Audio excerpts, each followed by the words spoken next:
So. Und da noch eine schöne Vasen.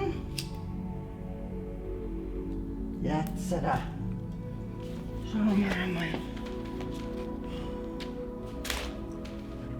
Ja, genau so. Passt perfekt. Au! Ja, boah, ja, sag einmal, was ist denn da los? Machst du einen Frühjahrsputz oder was? Ja, ich freue mich auch, dass du wieder daheim bist. Ja, grüß dich. Ja. Jetzt sag halt, was werden das, wenn es fertig ist? Das ist fertig. Feng Shui. Ach, gib du wieder. Was heißt ich wieder? Nicht ich wieder.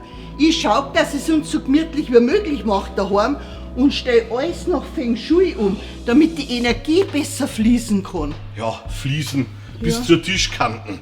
Ja, das ist jetzt am Anfang, aber in ein paar Tagen hast du dich dran gewohnt. Dann hast du die höchste Freude dran, glaub mir's. Meinst Ja. Frage, wir sollen von der Couch aus Fernsehen schauen können, wenn die Glotze da steht? Überhaupt nicht, weil du sauber zu viel Schmarrn sowieso anschaust. Du sollst einmal was Vernünftiges lesen, das ist gescheiter. Ja, so wie du mit deinem Feng Sing Sang. Feng Shui. Ach, ist mir doch wurscht, wie das heißt. So. Also,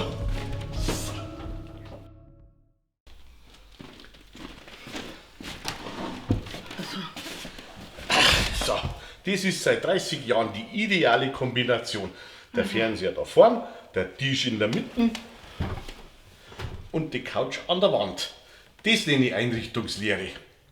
aber doch nicht Feng Shui. Nein, da brauche ich kein Feng Shui. Da gelangt man Volksshui.